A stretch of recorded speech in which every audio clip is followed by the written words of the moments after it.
ನಮಸ್ತೆ ವೀಕ್ಷಕರೇ. ನೋಡಿ, ಕೆಲವೊಂದು ವ್ಯಕ್ತಿಗಳು ನನಗೆ ಫೋನ್ ಮಾಡಿ, ಗುರುಗಳೇ ನಾನು ಎಂಥ ಕೆಲಸಗಳು ಮಾಡಿದ್ರು, ಏನೇ ಬಿಸ್ನೆಸ್ ಮಾಡಿದ್ರು ನನಗೆ ಕೈಗೂಡ್ತಾ ಇಲ್ಲ, ಎಲ್ಲ ಅರ್ಧಂಬರ್ಧ ಆಗ್ತದೆ ಗುರುಗಳೇ, ನನ್ನ ಜೀವನದಲ್ಲಿ ನನಗೆ ಸಕ್ಸಸ್ ಅನ್ನೋದು ಕಣ್ಣಿಗೆ ಕಾಣ್ತಾ ಇಲ್ಲ ಗುರುಗಳೇ, ಅದಕ್ಕೆ ಏನು ಮಾಡಬೇಕು, ಏನು ಪರಿಹಾರ ಮಾಡಬೇಕು, ನಾನು ಮಾಡುವಂಥ ಕೆಲಸದಲ್ಲಿ ಅಭಿವೃದ್ಧಿ ಸಿಗಬೇಕು, ಯಶಸ್ವಿ ಸಿಗಬೇಕು ಗುರುಗಳೇ.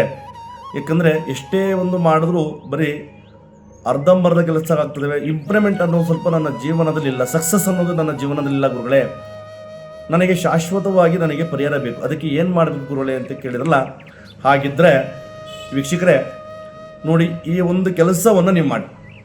ಏನು ಮಾಡಬೇಕು ಅಪ್ಪ ಅಂತಂದರೆ, ಒಂದು ಮಣ್ಣಿನ ಲೋಟವನ್ನು ತಗೊಳ್ಳಿ, ಅದರಲ್ಲಿ ನೀರನ್ನು ತಗೊಳ್ಳಿ, ಸ್ವಲ್ಪ ಅರಿಶಿಣವನ್ನು ಮಿಶ್ರಣ ಮಾಡಿ ಏನು ಮಾಡಬೇಕಪ್ಪ ಆ ನೀರನ್ನು ಅಂತಂದರೆ, ತುಳಸಿ ಗಿಡಕ್ಕೆ ಪ್ರತಿನಿತ್ಯ ಆ ತುಳಸಿ ಗಿಡಕ್ಕೆ ಆ ನೀರನ್ನು ಹಾಕಿ ನೀವು ಹೋಗಿ ಸಾಕು ವೀಕ್ಷರೇ. ನೀವು ಮಾಡುವಂಥ ಕೆಲಸದಲ್ಲೇ ಆಗಬಹುದು, ಬಿಸ್ನೆಸ್ಸಲ್ಲೇ ಆಗಬಹುದು, ಹಣಕಾಸದಲ್ಲೇ ಆಗಬಹುದು, ಪ್ರತಿಯೊಂದು ನಿಮಗೆ ಯಶಸ್ವಿ ಅನ್ನೋದು ನಿಮಗೆ ಸಿಗುತ್ತೆ. ನಿಮ್ಮ ಜೀವನದ ಬದಲಾವಣೆಗಳು ಖಂಡಿತವಾಗೂ ಬದಲಾಗುತ್ತೆ, ಯಶಸ್ವಿ ಅನ್ನೋದು ನಿಮ್ಮ ಜೀವನದಲ್ಲಿ ಕಾಣ್ತೀರ ವೀಕ್ಷಕರೇ. ಇದು ನಿಮ್ಮ ಸ್ನೇಹಿತರಿಗೂ ತಿಳಿಸಿ, ಕಮೆಂಟ್ ಮಾಡಿ, ಲೈಕ್ ಮಾಡಿ. ನಮಸ್ತೆ.